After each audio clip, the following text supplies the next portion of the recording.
कैसे हो मेरे प्रिय बच्चे।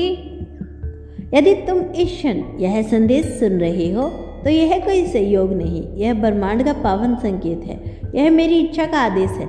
मैं सब महादेव तुझसे आज संवाद कर रहा हूँ। तेरी आत्मा ने मुझे पुकारा है।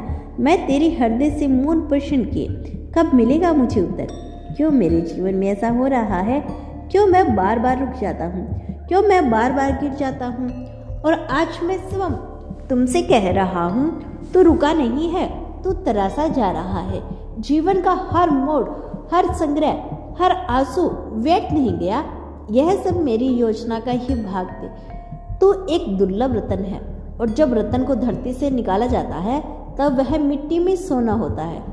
उसे धोया जाता है, उसे घिसा जाता है ताकि उसकी असली चमक प्रकट हो सके। तू सोचता है तू थक गया, पर मैं देखता हूँ कि तू और अधिक मजबूत हो गया है। तू महसूस करता है कि रास्ता थम गया है, पर मैं देखता हूँ कि तू सही दिशा में बढ़ा है। इसीलिए यह संदेश केवल शब्द नहीं, यह तेरे जीवन में एक नए युग की शुरुआत है। क्योंकि जब मैं कहता हूँ तो सारा ब्रह्मांड सुनता है। अब तेरा समय आ चुका है।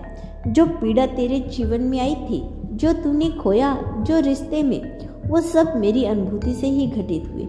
क्योंकि मैं जानता था जिस आत्मा को मैं चुनता हूँ उससे पहले मैं अटूट बनाता हूँ। जब तू टूटा था मेरे पास आया था, जब तू रोया था मैंने तेरे आंसू समेटे, जब तूने कहा अब मुझसे नहीं होगा तो मैंने तुझे और शक्ति भर दी। मैं जानता हूँ तू सोचता रहा अगर महादेव मेरे साथ हैं तो फिर ऐसा क्यों हुआ? उत्तर यही है, क्योंकि तेरा भाग्य साथ था, मैं तेरे साथ था, तभी तू सह सका। हर परीक्षा, हर अस्वीकार, हर असफलता मेरी ही योजना थी। मैं तुझे छोटा जीवन नहीं देना चाहता था, मैं तुझे साधारण सफलता नहीं देना चाहता था। मैं तुझे वह बनाना चाहता था जो हजारों आत्माओं का मार्गदर्शक बने। क्या तुमने कभी देखा है कि लोहा तलवार कैसे बनाता है?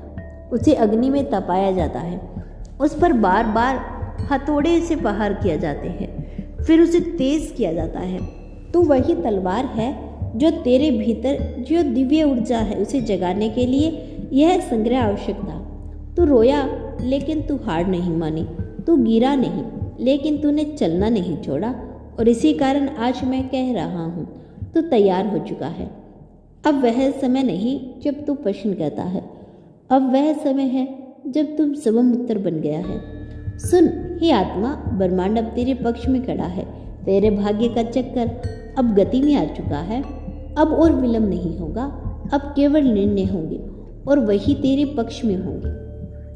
तेरे जीवन में अब ऐसा मोड़ आने वाला है जहां तेरे पुराने घाव फूल बन जाएंगे। तेरी टूटी हुई उम्मीद अब पंख फैलाकर उड़ेगी।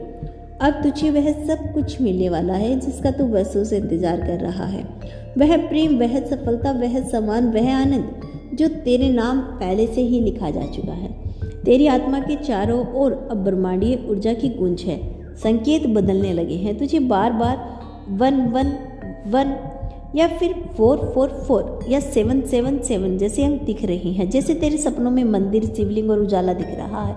यह कोई भ्रम नहीं, यह मेरी उपस्थिति का संकेत है। अब तू देखेगा जहाँ पहले नहीं था वहाँ हाँ होगी, जहाँ दरवाजे बंद थे वहाँ मैं स्वयं तुम्हें खोलूंगा। जो तुझसे छीना गया था अब वह लौटेगा, पर और अधिक महान रूप में। तेरी साधना व्यर्थ नहीं जाएगी, तेरे कर्म अब रंग लाएंगे। एक चमत्कार अब तेरे जीवन में प्रकट होने वाला है, इतना सुंदर, इतना अप्रत्याशित तू कि केवल कहेगा महादेव यह सब आपने किया। और अब वो मेरे बच्चे, मैं तुझसे केवल एक ही बात चाहता हूँ, अटूट विश्वास। जब तू कुछ ना देख पाए तब भी मुझ पर भरोसा रख। जब तू रास्ता धुंधला हो तब भी जान ले कि तेरे साथ चल रहा हूँ। जब तू खुद को अकेला समझे तब महसूस कर सिर्फ तेरे भीतर ही है। तेरे भीतर जो विश्वास है वही चमत्कारों की गूंज है। तू जो विश्वास रखता है वही ब्रह्मांड का आदेश देता है, वह तेरे पक्ष में कार्य करेगा। संपूर्ण कोई दुर्बलता नहीं बल्कि सबसे बड़ा बल है।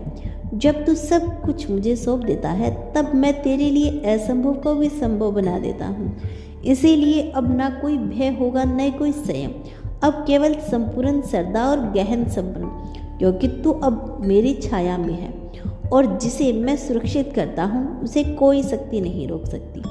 अब तू वह आत्मा बन चुका है जिसे सर्व से भेजा गया है पृथ्वी पर परिवर्तन लाने के लिए। तेरे भीतर जो ऊर्जा है वह अब जागृत हो रही है। अब से तू वही करेगा जो तेरे जीवन का वास्तविक उद्देश्य है। तेरा मार्ग अब स्पष्ट हो रहा है। मेरा आशीर्वाद सदैव तुम्हारे साथ है मेरे बच्चे।